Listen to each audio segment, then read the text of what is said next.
Hello everyone, my name is Heena, and the philosophical educational thinker that resonated with me the most is William Chandler Bagley.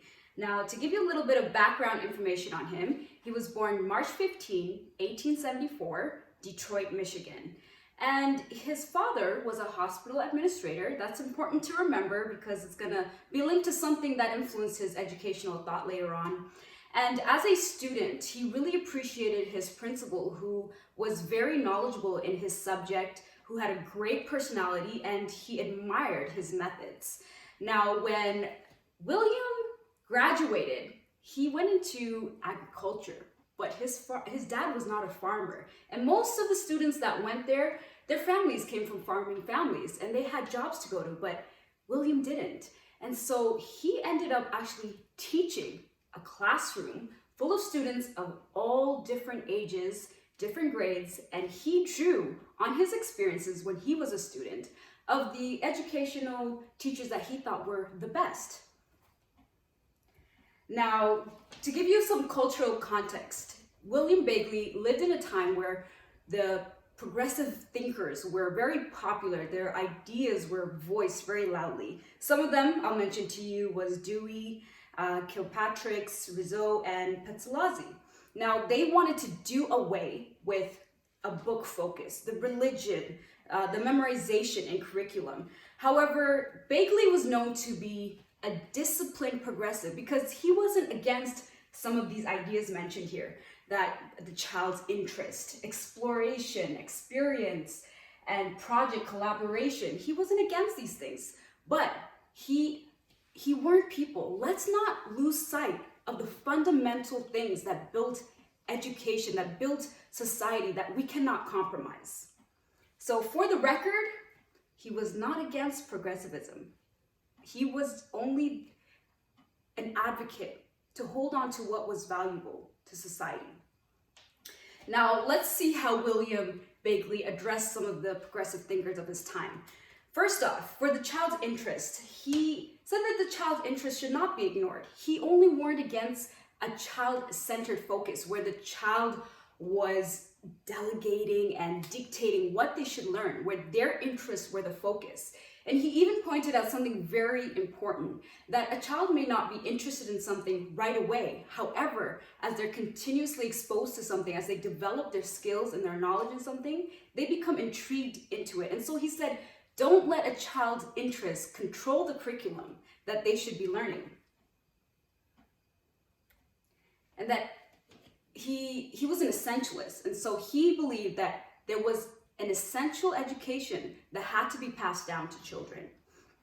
In terms of exploration and experience, William Bagley was for it. He said actions were important. That's how children learned.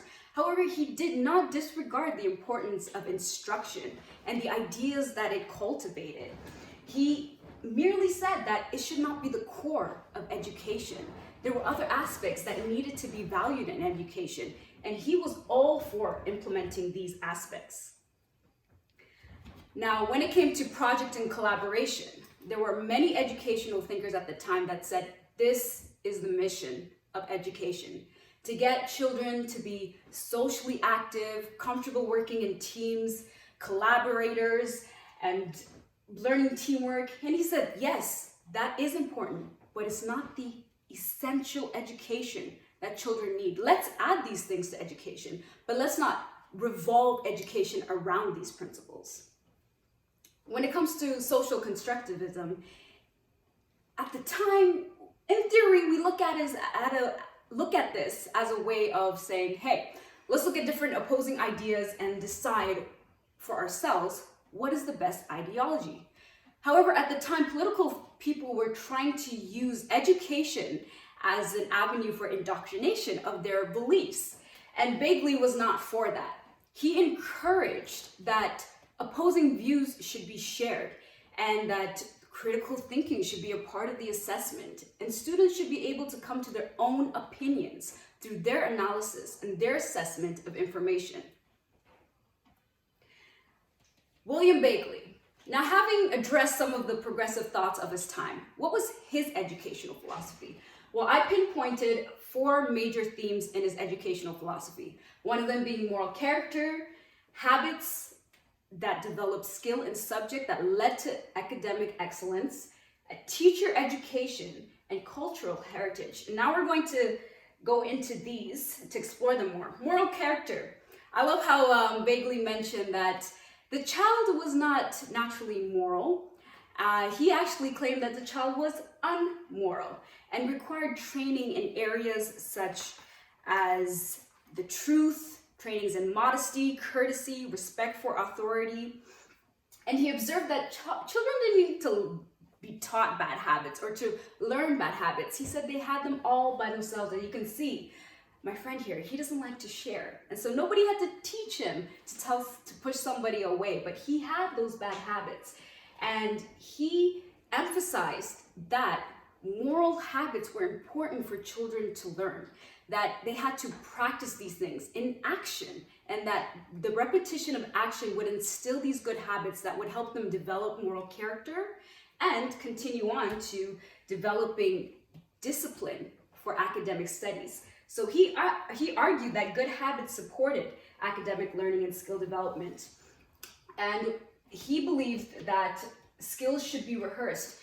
So to think that William Bagley was against experiential learning and action and practical learning is false. He was very much for it. He believed that the child had to repeat things with action and practice good habits to develop them.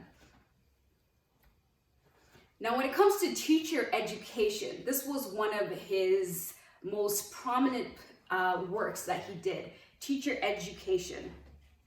He believed that a teacher should master their skill and their subject. They should know it very well. And if you recall earlier, that was one of the things that Bagley admired from his principal who taught him. And that teachers should be proficient educators, not just skilled and knowledgeable in their subject, but also knowledgeable in how to teach and the different learning styles that students had. He said that teachers should be efficient, effective, and creative. He had this analogy where the teacher was an artist in the classroom. They were encouraged to be innovative because of the dynamics in a classroom, your students, the way that they learn, their different interests. He encouraged creativity. And most people thought that because Bagley was concerned about the essentials and the fundamentals and the heritage of education and culture, that he was not interested in innovation, but he very much did support that. And as a professional, he encouraged his teachers that he taught to be creative, to be innovative, and to find ways to do that. He also asked teachers to be moral and ethical, and it was important for also instilling those moral and ethical characters in students. Now, schools had to be order. There had to be order, discipline, and civility in schools. Teachers were responsible for transferring these things to students. And one of the highlights that he mentioned was cultural heritage. And I appreciate this so much from William Bagley because I believe that America has a great history. It has a great cultural history of independence, an independent nation that was united for a cause under Christian values and formed a republic, representatives that were speaking for the people. People were able to elect who they wanted to represent them. And America it was a nation under one God that proclaimed the freedoms of individuals, the freedom of religion, the freedom of speech, and the rights of the individual, and that the rights should not be hindered by others. Now, education was a means of passing down valuable cultural heritage. And so this was the essence for William Bagley of education, that these core things that made the great nation of America flourish, they should not be compromised for all these new ideologies in education. He was all for inviting new ideas in innovative ways, but not at the expense, not at the cost of losing the fundamental things that built a great nation, a flourishing society, and a good citizen for the country. Essentialism is most known with William Bagley. It was actually derived from Michael, who coined the term, and it aims to transmit the social and cultural heritage by teaching students subject matter disciplines such as mathematics, natural sciences, and histories, and instilling in them ethical values. Schools were academic institutions, and their curriculum had to consist of fundamental generative skills and subject matter disciplines. That was what William Bagley proposed for education. Now, one of the quotes that I read that William Bagley said was, "Should we make out religious teachings so vague and hazy that the child will get no definite notions of what we really mean, in order that the dangers of a later upsetting of belief may be avoided?" William Bagley brought up a good point, and I quote him when he also said that religion held a very important role.